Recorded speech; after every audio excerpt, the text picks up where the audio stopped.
गौर से देख लीजिए इस तस्वीर को, बस पर्दा हटने की देरी है। इसके बाद इस पर्दे के पीछे जो तस्वीर आपको दिखेगी, उस तस्वीर को देखकर या तो आप चौंक जाएंगे या फिर कहेंगे लुकिंग लाइक अ वाव। जी हाँ, ये तस्वीर ही कुछ ऐसी है और ये तस्वीर आपको बिहार में छोड़कर कहीं और देखने को नहीं मिलेगा। जी हाँ, बुद्ध भगवान की ऐसी तस्वीर जो विश्व में आपको सिर्फ बिहार के बोध गया में ही दिखाई पड़ेगा। पूरा वीडियो हम विस्तार से बताते हैं, उससे पहले भगवान बुद्ध के लिए कमेंट बॉक्स में 2 शब्द जरूर लिखेंगे और वीडियो को ज्यादा से ज्यादा शेयर कीजिए। जो लोग कहते हैं कि बिहार में क्या है, उन्हें दिखाइए कि बिहार में जो है वो शायद आपके यहां नहीं है। यानी बोध गया में विश्व का सबसे लंबा स्लीपिंग मोड में भगवान बुद्ध का प्रतिमा है, जिसका अनावरण कल रविवार को हुआ है। बौद्धिक मंत्र उच्चारण के साथ विभिन्न देशों के बौद्ध श्रद्धालुओं ने उद्घाटन किया। बोध गया में देश के सबसे बड़े स्लीपिंग बुद्ध का लोकार्पण किया गया।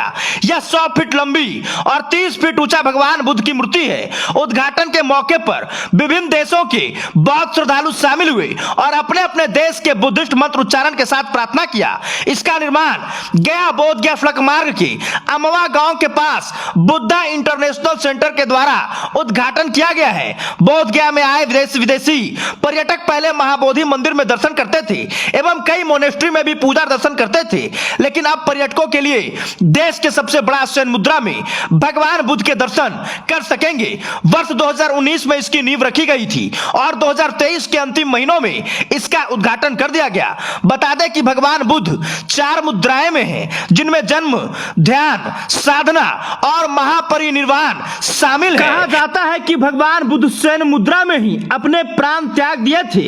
इसी को लेकर यह प्रतिमा बनाई गई है, जो कि काफी सुंदर है। अभी जो चीजें रील्स पर वायरल हो रही है, इंस्टाग्राम पर वायरल हो रही है, वो शब्द यहां सटीक बैठता है। तो लुकिंग लाइक अ वाव वाले शब्द को यहां कहने में कोई हर्ज नहीं। उद्घाटन के मौके पर आतिशबाजी भी की गई। इस मौके पर विभिन्न देशों के बौद्ध श्रद्धालु भी शामिल हुए।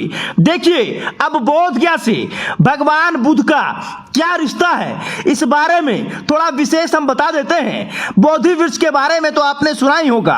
वही बोधि वृक्ष जहां भगवान बुद्ध को ज्ञान प्राप्त हुआ था।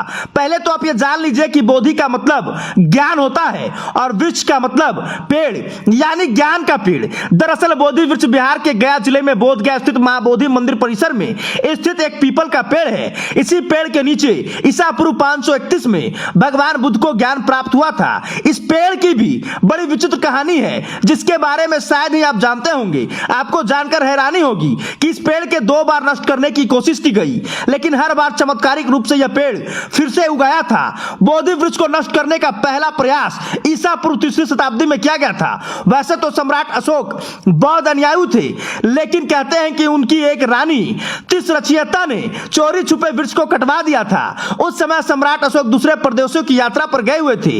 हालांकि उनका यह प्रयास विफल रहा था।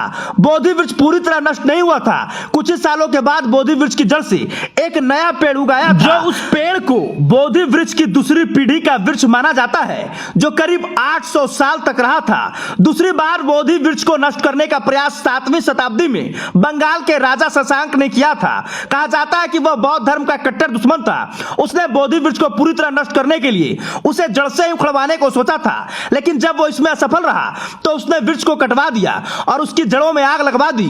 लेकिन यह चमत्कार ही था कि इसके बावजूद भी बोधि वृक्ष नष्ट नहीं हुआ और कुछ सालों के बाद उसकी जड़ से एक नया पेड़ निकला, जिसे 3री पीढ़ी का वृक्ष माना जाता है। यह वृक्ष करीब 1250 साल तक रहा था और अब सरकार जिस तरह से उस पेड़ का संरक्षण कर रही है, निश्चित तौर पर उसका बाल बांका भी नहीं किया जा सकता है। बाकी इस प्रतिमा को लेकर आप क्या सोचते हैं और बिहार के बोध गया को लेकर आप क्या कहना चाहते हैं, कमेंट बॉक्स में जरूर बताइएगा और वीडियो को ज्यादा से ज्यादा शेयर जरूर कीजिएगा। धन्यवाद।